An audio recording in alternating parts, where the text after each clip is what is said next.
Good evening class. आप सभी जल्दी से जुड़ जाइए ताकि आज की क्लास हम लोग स्टार्ट कर सकें। जैसा कि आप सभी बच्चे जानते हो बेटा कि ये केमिस्ट्री जो साइंस का पोर्शन है उसका ये पहला क्लास है। तो इस क्लास में आप लोगों को सबसे पहले हम लोग शुरुआत करने वाले हैं एमसीक्यू से। कहां से शुरू करने वाले हैं? एमसीक्यू से शुरू करने वाले हैं और कहां पर खत्म करेंगे? दीर्घ उत्तरीय प्रश्न पर। जैसा कि आप जानते हो कि केमिस्ट्री से जो दीर्घ उत्तरीय प्रश्न है वो एक ही आता है, तो उस पर परेशान होने की जरूरत नहीं है। हमको मेन फोकस किस पे करना है यहाँ पर? तो एमसीक्यू और अति लघु उत्तरीय प्रश्न पर। तो अभी चारों चैप्टर से 10-10 एमसीक्यू का सेशन है आपके सामने, यानी टोटल 40 एमसीक्यू आज की क्लास में हम लोग करने वाले हैं। और इस 40 एमसीक्यू को अगर आप एक बार अच्छे से पढ़ लेते हो तो आप बोर्ड एग्जाम में फोड़ के आओगे, स्पेशली केमिस्ट्री वाले पोर्शन में। इसके बाद फिर हम लोग अति लघु उत्तरीय के देखेंगे, फिर जाके हम लोग दीर्घ उत्तरीय का भी देखेंगे। ठीक है, इंपॉर्टेंट क्वेश्चन पहले ले लो, फिर मैं सारी चीजें फिर से आपको बताता हुआ चलूंगा। एक बार फिर से हम लोग रिवीजन करेंगे पूरी चीजों का।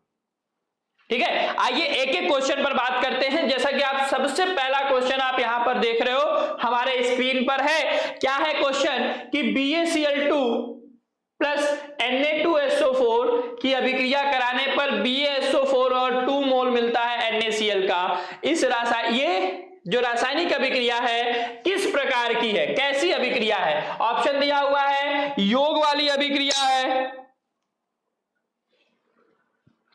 योग वाली अभिक्रिया है, विस्थापन अभिक्रिया है, द्विविस्थापन अभिक्रिया है या अपघटन अभिक्रिया है। तो ये जो अभिक्रिया है आपका कौन सी अभिक्रिया है? द्विविस्थापन वाली अभिक्रिया है। कौन सी अभिक्रिया है? द्विविस्थापन, यानी पहले का कौन सा ऑप्शन होगा? तो पहले का सी सही है। और आप लोग भी कमेंट करके बताते हुए चलेंगे कि कौन सा ऑप्शन सही होने वाला है यहां पर। आइए अगला question, Fe2O3 plus 2Al gives Al2O3 plus 2Fe। ऊपर दी गई अभिक्रिया किस प्रकार की है? तो ये किस प्रकार की अभिक्रिया है? हमारे सभी प्यारे बच्चे जानते होंगे कि सर ये किस प्रकार की अभिक्रिया है? विस्थापन अभिक्रिया है। क्यों? क्योंकि एल्यूमिनियम यहां से आयरन को विस्थापित कर दे रहा है। एल्यूमिनियम क्या कर रहा है? आयरन को विस्थापित कर दे रहा है, यानी ये कौन सी अभिक्रिया है? विस्थापन अभिक्रिया। बात समझ में आ रहा है कि नहीं? बिल्कुल रिप्लाई करते हुए चलेंगे। आइए एक एक क्वेश्चन आराम से। अगला क्वेश्चन, अभिक्रिया जिसमें आयनों का विनिमय यानी अदला बदली हो उससे बनते यौगिक है कहलाती है। कौन सी अभिक्रिया होती है? आप सभी जानते हो, अभी पहली अभिक्रिया था जिसमें आयनों की अदला बदली हो रही थी, यानी द्विविस्थापन अभिक्रिया। कौन सी अभिक्रिया होती है जिसमें आयनों की अदला बदली होती है? तो द्विविस्थापन अभिक्रिया है जिसमें हमारे आयनों की अदला बदली हो रही होती है। ठीक है, अगला, कार्बन को वायु में जलाने पर, कार्बन को कहां जलाने पर? वायु में जलाने पर कार्बन डाइऑक्साइड का बनना किसका उदाहरण है? तो कार्बन जब वायु में जड़ेगा तो कार्बन डाइऑक्साइड बनेगा। यह आपका संयोजन अभिक्रिया है, विस्थापन अभिक्रिया है, द्विविस्थापन अभिक्रिया है या वियोजन अभिक्रिया है? तो किसका एग्जाम्पल है बेटा? तो संयोजन का एग्जाम्पल है। क्यों? क्योंकि कार्बन जो है वो ऑक्सीजन यानी वायु में जलकर क्या बना दे रहा है? Carbon dioxide. दो मिलकर एक नए यौगिक का निर्माण कर रहा है, तो इसको हम लोग कौन सी अभिक्रिया कहते हैं? संयोजन अभिक्रिया कहते हैं। ठीक है, अगला क्वेश्चन हमारे सामने हमारे स्क्रीन पर आप लोगों को दिख रहा है। क्या है? दी गई अभिक्रिया सल्फर डाइऑक्साइड जो है H2S के साथ अभिक्रिया करके H2O और सल्फर बनाता है, में अपचायक है, में अपचायक है। कौन अपचायक है? ठीक है, ये नहीं ध्यान देना, ये थोड़ा सा मिसप्रिंट हो गया है। सल्फर बनाता है में अपचायक कौन है? तो यहां देखो, सल्फर के पास ऑक्सीजन था, वहां पर सल्फर के पास ऑक्सीजन नहीं है, तो ऑक्सीजन का निकलना क्या कहलाता है? अपचयन। तो ऑक्सीजन की निकल रहा है यानी इसका अपचयन हो रहा है, तो इसका अपचयन किसकी वजह से हो रहा है? H2S की वजह से। तो जिसकी वजह से अपचयन होता है वही हमारा अपचायक होता है।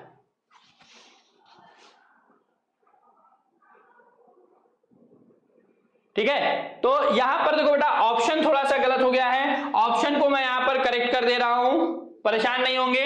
कह रहा है कि दी गई अभिक्रिया में, ये जो अभिक्रिया दी गई है इसमें अपचायक की तरह कौन काम करेगा, तो मैं यहां पर ऑप्शन में थोड़ा सा करेक्शन कर दे रहा हूं पहले, ठीक है।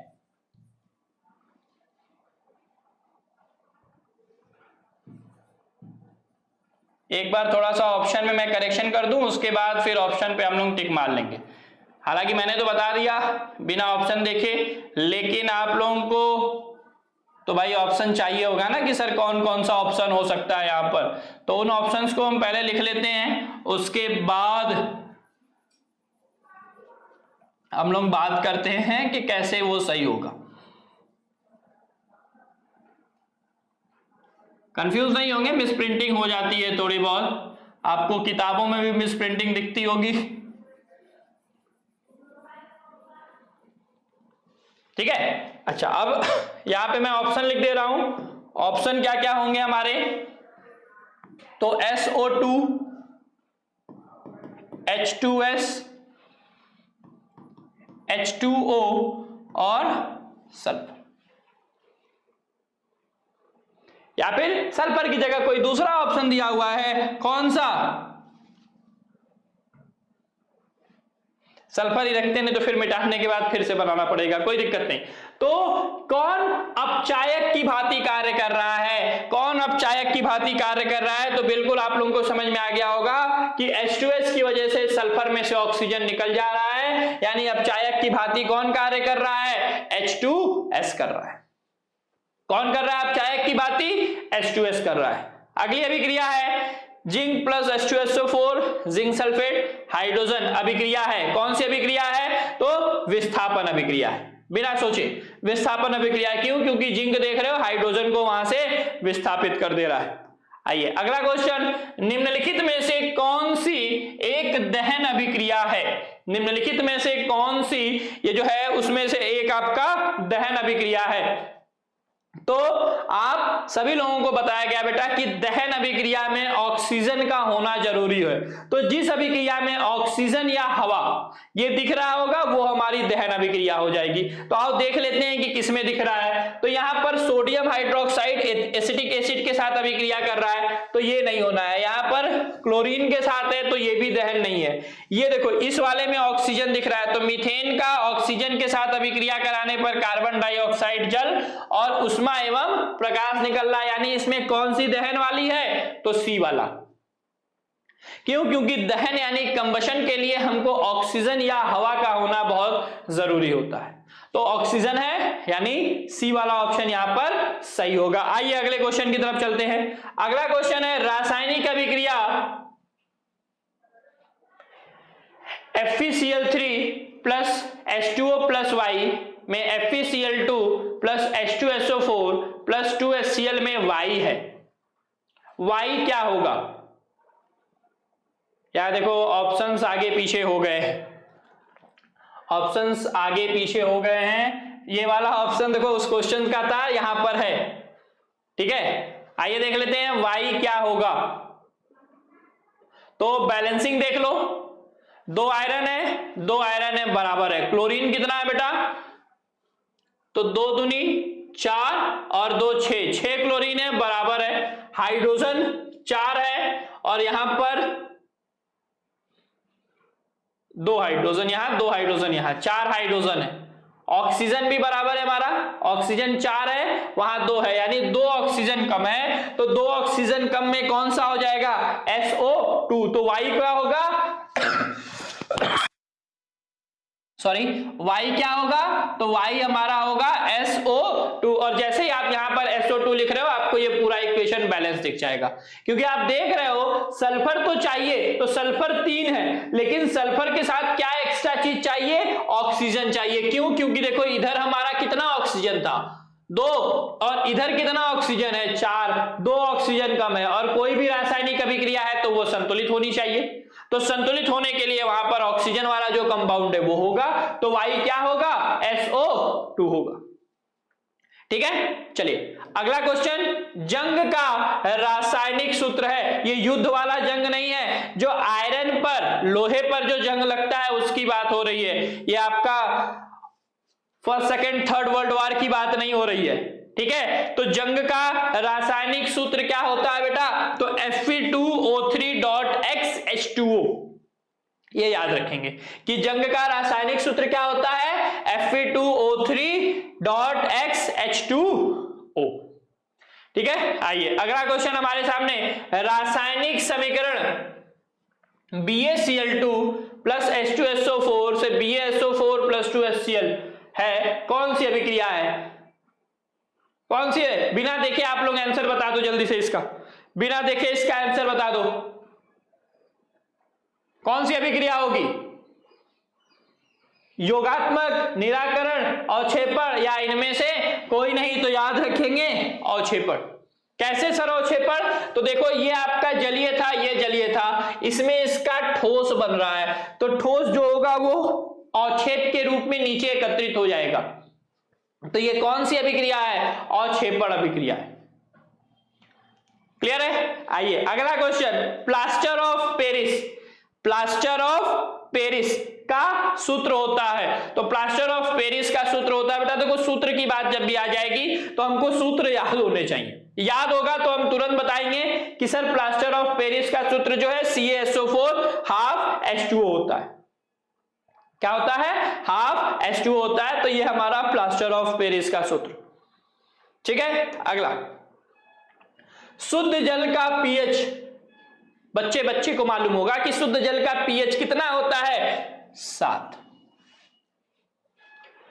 लेड नाइट्रेट का रासायनिक सूत्र है, लेड नाइट्रेट का रासायनिक सूत्र है। तो लेड नाइट्रेट देखो याद रखेंगे आप लोग कि नाइट्रेट कहते हैं बेटा NO3 को, और NO3 के ऊपर होता है 1 - चार्ज और लेड के ऊपर होता है 2+ चार्ज, और जब ये दोनों मिले होंगे तो लेड नाइट्रेट बना होगा, यानी चार्ज बराबर होने चाहिए। तो 2+ पे 2 ये चाहिए, यानी PbNO3 का ट्वाइस, PbNO3 का ट्वाइस।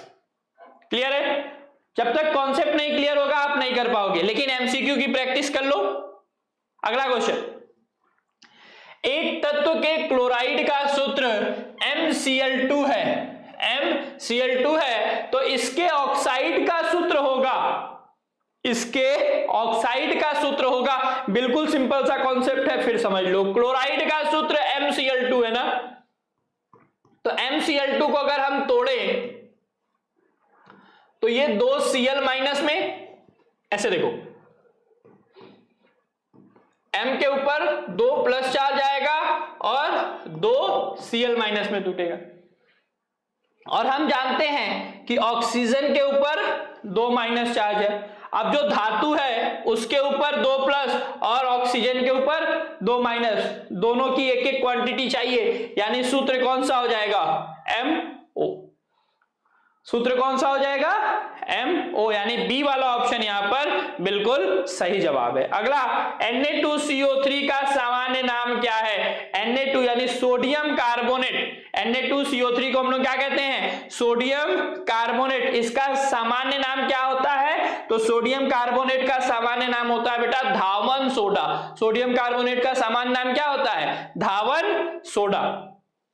अगला, तनु सल्फ्यूरिक अम्ल की जस्ता चूर्ण, जस्ता मतलब होता है बेटा जिंक, जस्ता मतलब होता है जिंक, जिंक से अभिक्रिया कराने पर कौन सी गैस मिलती है? तो हाइड्रोजन गैस मिलती है।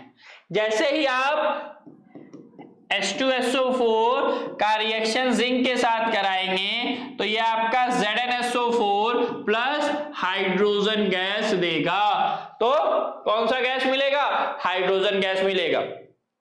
अगला, एक विलयन लाल लिटमस को नीले में बदल देता है। क्या कर रहा है बेटा? लाल को नीला बना दे रहा है। तो लाल को नीले में बदल दे रहा है तो इसका pH होगा 1, 3, 6 या 8। तो बिल्कुल सही जवाब है, कितना होगा? 8 होगा। ठीक है, क्यों? क्योंकि वो क्षारी है, इसीलिए लाल को नीले में बदल दे रहा है, तो क्षार के लिए 7 से ज्यादा मान होना चाहिए। आइए अगला क्वेश्चन, जल को जीवाणु रहित करने में उपयोगी पदार्थ है। जल में से अगर जीवाणु बाहर निकालना है तो आपको उसमें क्या मिलाना होगा?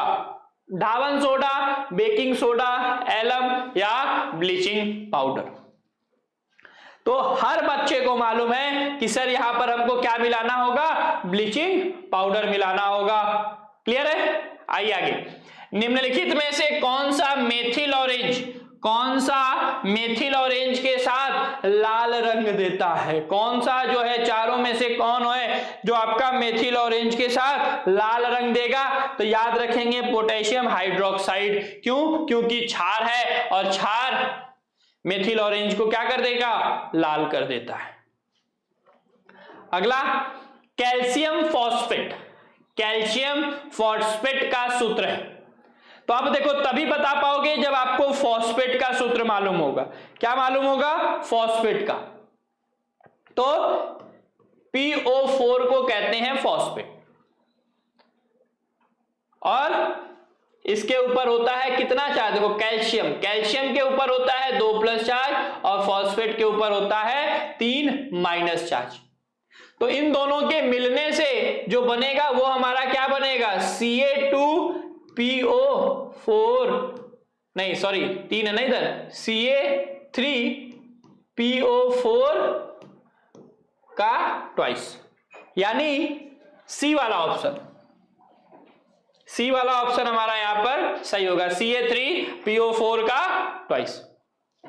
अगला है एंटीमनी क्या है भाई? धातु है, अधातु है, उपधातु है या मिश्र धातु है? तो बच्चे को मालूम है कि एंटीमनी जो है वो सर क्या है? उपधातु है। कौन सा धातु होता है? उपधातु होता है। अगला, निम्नलिखित में से कौन सी धातु ठंडे जल में क्रिया करके हाइड्रोजन गैस निकालेगी? तांबा, सोना, पोटेशियम या एल्यूमिनियम? कौन ठंडे जल में क्रिया करके आपका निकाल रहा होगा? तो याद रखेंगे पोटेशियम। ठीक। क्लोरीन अणु में उपस्थित बंध होता है, क्लोरीन के अणु में आयनिक बंध होता है, सहसंयोजक बंध होता है, 2 सहसंयोजक बंध होता है या 3 सहसंयोजक बंध होता है? तो 1 सहसंयोजक बंध होता है, क्योंकि क्लोरीन के पास कितने इलेक्ट्रॉन? 7 इलेक्ट्रॉन। तो दूसरा भी क्लोरीन होगा तो उसके पास भी 7 इलेक्ट्रॉन होंगे, और ये एक इलेक्ट्रॉन आपस में मिलकर Cl सिंगल बॉन्ड Cl बना लेते हैं। तो इसके पास एक सहसंयोजक बंध होता है। कौन सा बंध होता है? एक सहसंयोजक बंध होता है। बात समझ में आ रही है कि नहीं बेटा? अगर बात समझ में आ रही है तो सेशन को शेयर और लाइक करते हुए चलेंगे आप लोग। ठीक है, सेशन को शेयर और लाइक करते हुए चलेंगे। अगला क्वेश्चन है, जिंक चूर्ण पर तनु सल्फ्यूरिक अम्ल की क्रिया कराने से निकलने वाली गैस, अभी थोड़ी देर पहले हमने देखा था, वो कौन सी गैस होगी? हाइड्रोजन। कौन सी गैस होगी? हाइड्रोजन होगी। एनटीपी पर अधातु जो द्रव अवस्था में पाया जाता है तो ब्रोमीन जो है वो द्रव अवस्था में पाया जा रहा होता है, ये हमको याद रखना है। ठीक है। अगला, एल्यूमिनियम की सतह पर ऑक्सीजन की परत बनना कहलाता है। एल्यूमिनियम की सतह पर ऑक्सीजन की परत बनना कहलाता है एनोडिंग, श्रृंखलन, बेस्मेराइजेशन या इनमें से कोई नहीं। तो क्या कहलाता है बेटा? एनोडिंग। क्या कहलाता है? एनोडिंग। याद रखने वाली चीज है। धातु है, कौन सा धातु है? तो लिथियम जो है हमारा धातु है, बाकी जो है कार्बन ये सब क्या है? हमारे अधातु। अगला, ठंडे तनु अम्ल के साथ डैश की क्रिया से हाइड्रोजन गैस बनता है। तो किसकी क्रिया? जस्ता। अभी मैंने बताया जस्ता को हम लोग जिंक कहते हैं। जस्ता को क्या कहते हैं? जिंक कहते हैं। तो कौन सा हो जाएगा? जस्ता। अधातु है, कौन सा अधातु है भाई? तो फ्लोरीन है सर, क्योंकि ये भी धातु और ये भी धातु। चलिए अगला क्वेश्चन देखते हैं। ठंडे जल के साथ डैश की क्रिया से हाइड्रोजन गैस बनता है। आप कहोगे सर जस्ता, इसमें देखो ऑप्शन में जस्ता नहीं है क्योंकि ये सस्ता नहीं है। तो यहां पर कौन? सोडियम। बार बार एक ही नहीं ऑप्शन है, ऑप्शन भी चेंज होगा, क्वेश्चन सेम पैटर्न, बस ये चेंज कर दिया। तो कौन? सोडियम। अगला है, निम्नलिखित में एक असंतृप्त हाइड्रोकार्बन है। कौन सा असंतृप्त हाइड्रोकार्बन है? असंतृप्त हाइड्रोकार्बन का मतलब जिसके पास डबल या ट्रिपल बॉन्ड होगा। तो C2H4, क्यों? क्योंकि C2H4 का हो जाएगा CC डबल बॉन्ड और ये इस तरीके से H, तो C2H4 देखो डबल बॉन्ड है, बाकी सब, क्योंकि हम जानते हैं इसका सूत्र भी क्या होता है, CnH2n, जहां n कार्बनों की संख्या, तो इस फॉर्मूले पर ये आ रहा, बाकी तो सब एल्केन है, बाकी सब क्या है, एल्केन है। आइए अगला क्वेश्चन, प्रोपेनल में क्रियात्मक समूह है, प्रोपेनल, नल किसके लिए होता है, नल एल्डिहाइड के लिए होता है, तो नल में अल यानी एल्डिहाइड CHO ग्रुप। अगला है एसिटिक अम्ल का IUPAC नाम है, तो एसिटिक अम्ल का IUPAC नाम होता है इथेनोइक अम्ल, फॉर्मूला हो जाएगा बेटा आपका CH3COOH, CH3COOH, एसिटिक अम्ल या इथेनोइक अम्ल। क्लियर है?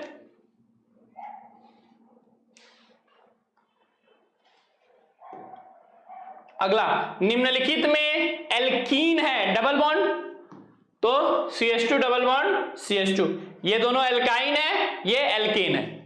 क्लोरीन अणु में उपस्थित आबंध होता है, अभी हम लोगों ने देखा था एकल सहसंयोजक बंध, 2 बार क्वेश्चन हो गया है, कोई दिक्कत नहीं है, स्क्रीनशॉट लेते हुए आगे बात करेंगे।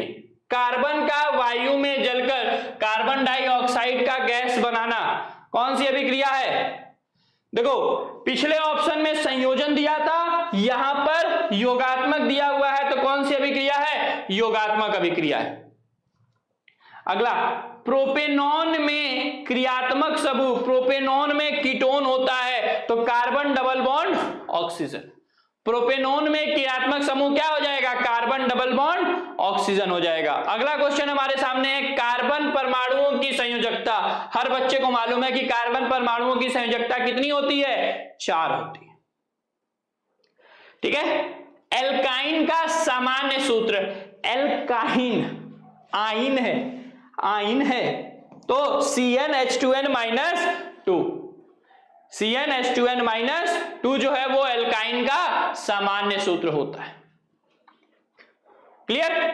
चलिए लास्ट आज के लिए प्रोपेन है, प्रोपेन कौन सा है भाई, तो पहला वाला CH3 CH2 CH3, ये हमारा प्रोपेन है। बाकी ये क्या है, इसका भी नाम मैं लिख दे रहा हूं, ये हमारा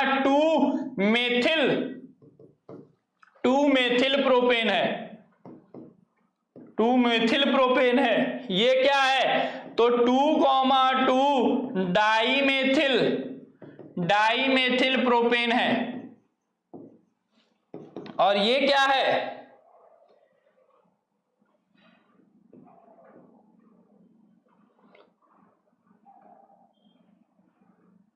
इसको देखो, इसको एक बार ओपन कर लेते हैं, तो CH CH2 CH3 CH3 CH3, ये कुछ ऐसा है, तो ये क्या हो जाएगा, 2-मेथिल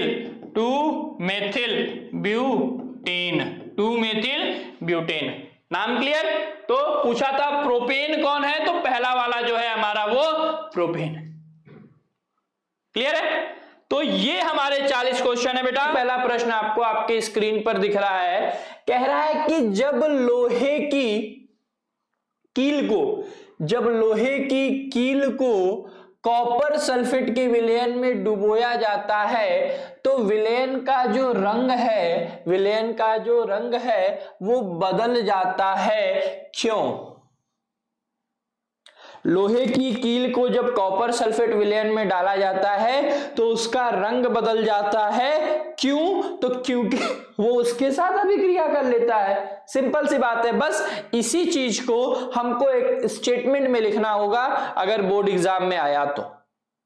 वो स्टेटमेंट कैसा रहेगा, कुछ इस तरीके से रहेगा, देखिए कि लोहा कॉपर की अपेक्षा अधिक क्रियाशील तत्व है। लोहा क्या है, अधिक क्रियाशील तत्व है, इसलिए कॉपर सल्फेट विलयन में से कॉपर को विस्थापित कर देता है।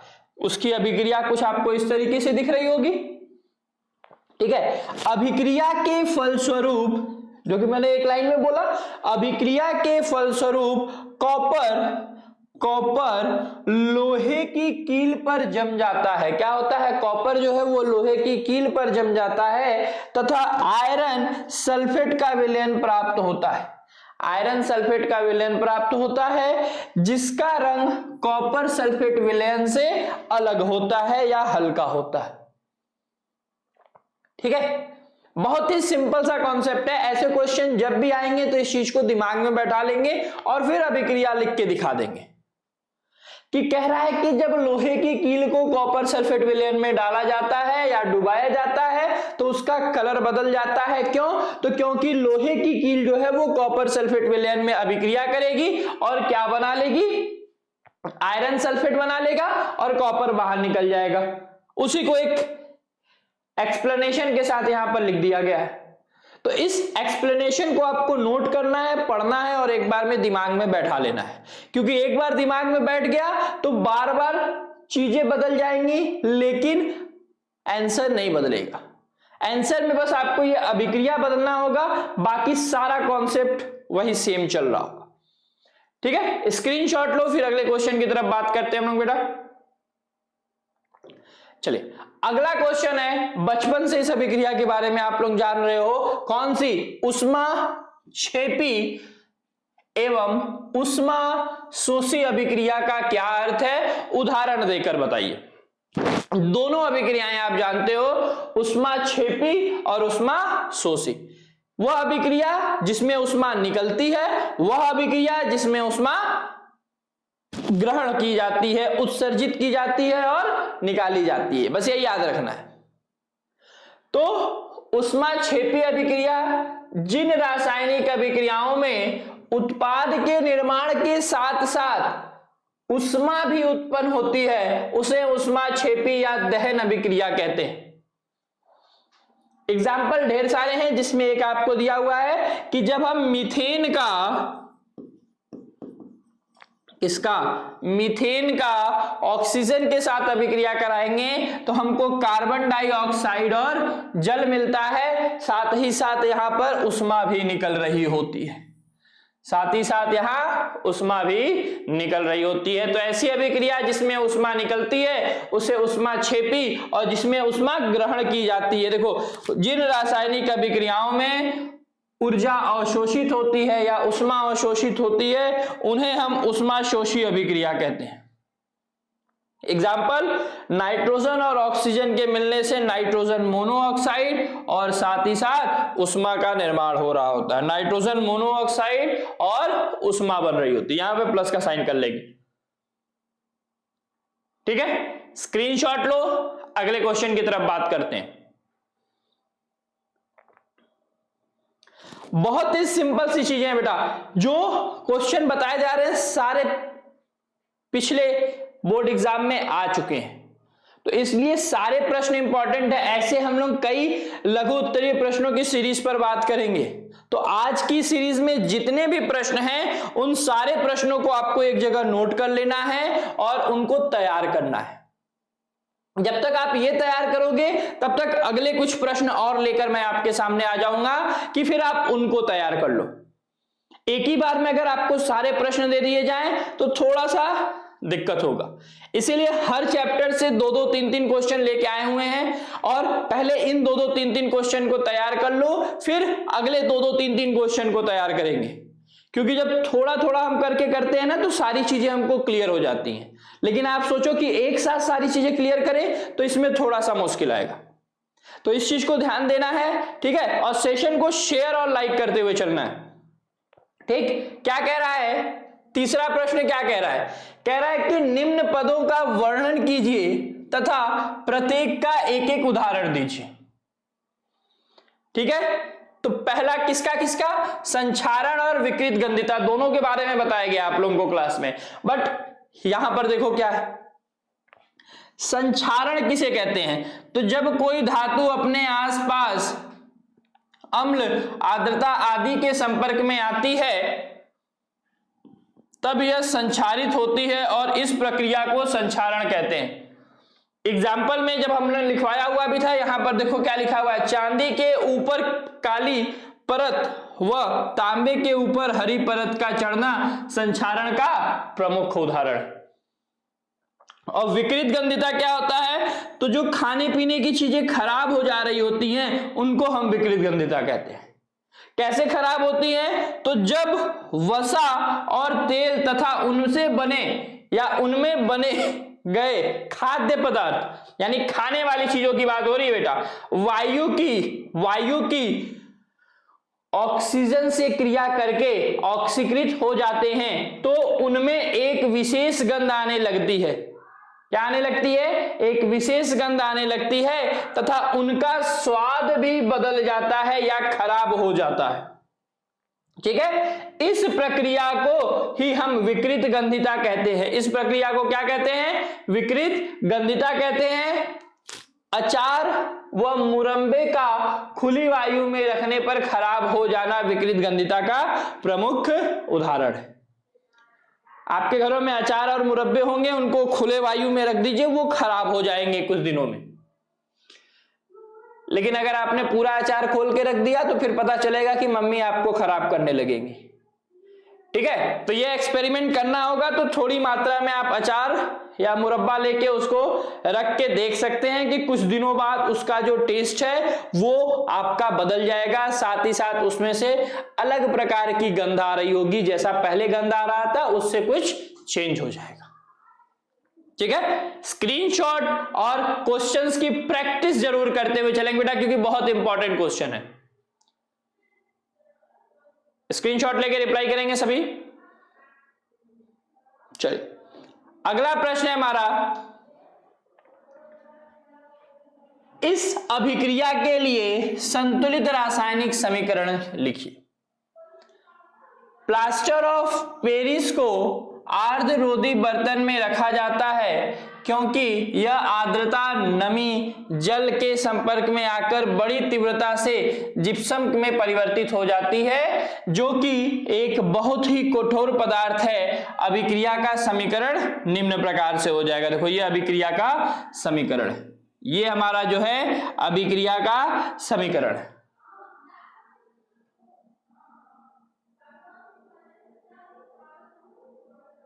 ठीक है, ठीक है, देर नहीं करना है। अगला क्वेश्चन है, कास्टिक सोडा तथा प्लास्टर ऑफ पेरिस का उपयोग लिखिए।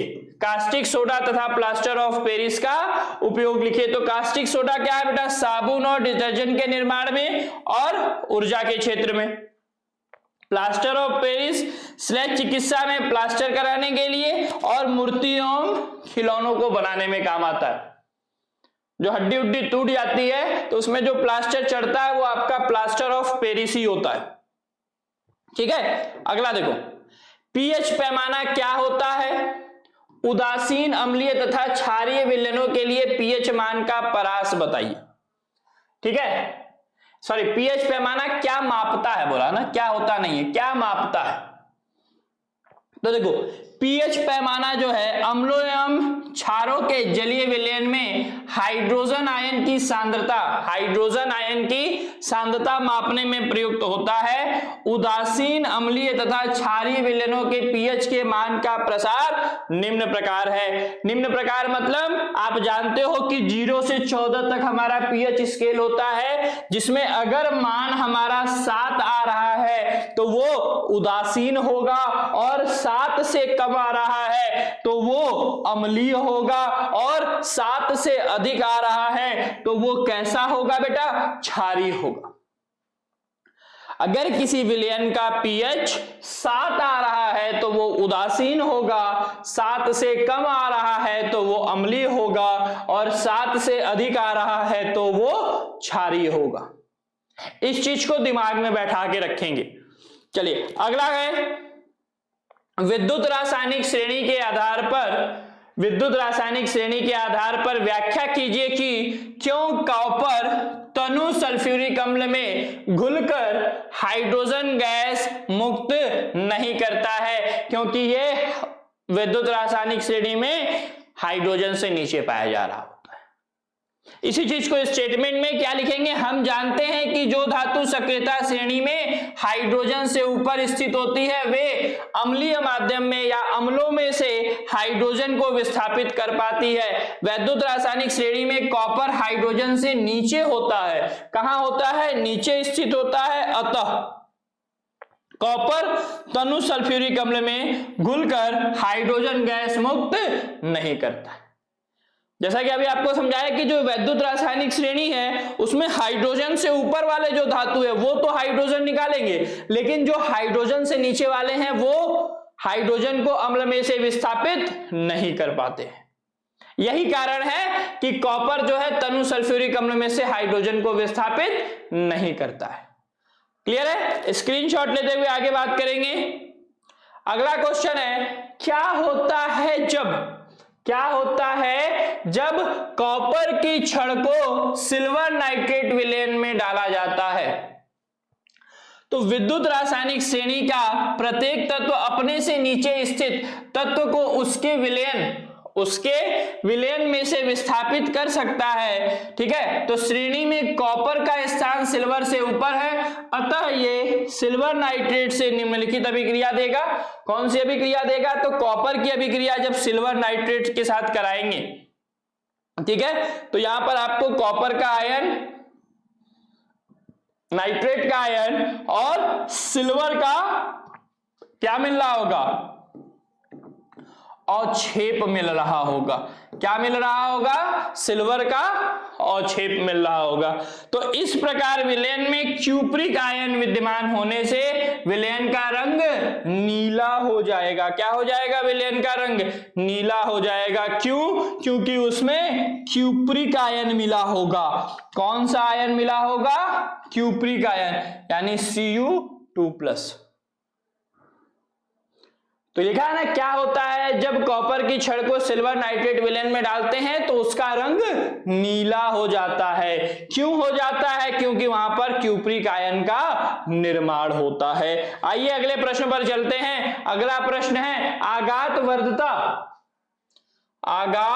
वर्ध्यता तथा तन्यता को समझाते हुए लिखिए कि किस प्रकार तत्वों का गुण है। किस प्रकार तत्वों का गुण है या किस प्रकार तत्वों का गुण है? तो आघात वर्धिता का मतलब क्या है? मारने पर उसका आकार बढ़े। तो देखिए, धातुओं का वह गुण जो उन्हें पीटे जाने पर बिना तोड़े पतली चादर में परिवर्तित होने की क्षमता प्रदान करता है, उसे आघात वर्धिता कहते हैं। ठीक है, पीट कर पतली चादर नुमा बना देना आघात वर्धिता कहलाता है। आघात वर्धिता धातुओं का एक विशिष्ट भौतिक गुणधर्म है। सोना तथा चांदी सर्वाधिक आघात वर्धनीय है। ठीक है, एल्यूमिनियम तथा कॉपर भी उच्च आघात वर्धनीय धातु हैं। बिस्कुट, चॉकलेट, दवाइयां, सिगरेट आदि की पैकिंग के लिए एल्यूमिनियम पत्रकों का प्रयोग किया जाता है। जो रैपिंग होती है वो एल्यूमिनियम की होती है बेटा। ठीक है, और तन्यता मतलब खींच कर लंबा कर देना।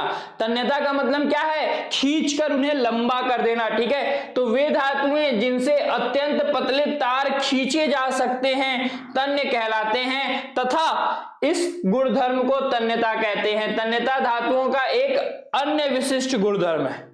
ठीक है, सबसे अधिक तन्यता किसकी होती है? सोने की होती है। 1 ग्राम सोने से आप 1 किलोमीटर लंबी तार बना सकते हो। अगर आपके पास 1 ग्राम सोना है तो सोचो उस 1 ग्राम सोने को खींचकर आप 1 किलोमीटर लंबी तार बनाई जा सकती है। तो कितनी ज्यादा उसको छोटा किया जा सकता है, कितना ज्यादा उसको पतला किया जा रहा होगा। ठीक है, एक बार इसका स्क्रीनशॉट लो, फिर अगले क्वेश्चन की तरफ चलते हैं बेटा। याद रखेंगे, सारे क्वेश्चंस को आप लोगों को एक साथ नहीं दे रहा हूं, थोड़े थोड़े करके क्वेश्चंस प्रोवाइड किए जा रहे हैं, जिससे कि आप ये जो थोड़े क्वेश्चन आपको मिल रहे हैं आप उनको तैयार करते हुए चलो, ताकि कि धीरे धीरे करके आप पूरा तैयार कर लो। एक ही बार में मैं आपको 100, 150, 200 क्वेश्चन दे दूं तो कोई मतलब नहीं रहेगा। आज आप देखोगे, कल उसको भूल जाओगे।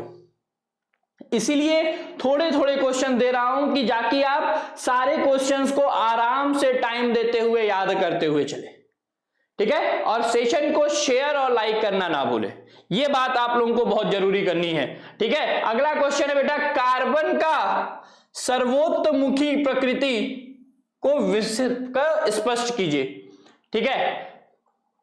देखिए, कार्बन यौगिकों की बहुत्व निम्नलिखित दो कारण है, एक कार्बन परमाणुओं का श्रृंखलन और दूसरा कार्बन परमाणु की चतुः संयोजकता, ठीक। श्रृंखलन जो है कार्बन परमाणुओं का विशेष गुण है, ठीक है, जिसके कारण कार्बन परमाणु जो है सीधी, शाखित एवं चक्रीय श्रृंखलाएं बना लेती हैं, ठीक है। और जो चतुः संयोजकता है उसके कारण कार्बन अपने ही परमाणुओं के साथ एकल, द्विक या त्रिक सहसंयोजी आबंध बनाते हैं। उपयुक्त कारण से कार्बन बहुत अधिक संख्या में यौगिक बनाता है, अतः हमारे चारों ओर कार्बनिक यौगिकों की विशाल संख्या दिखाई दे रही होती है, ठीक है। मतलब कार्बन की इतनी ज्यादा संख्या है, सॉरी कार्बन की नहीं, कार्बन के यौगिकों की इतनी ज्यादा संख्या है कि अगर जो 118 तत्व हैं उसमें से कार्बन को हटा दें तो 117 बचेंगे, और 117 तत्व मिलकर जितने यौगिक बनाएंगे उनसे कई गुना अकेला कार्बन बना सकता है।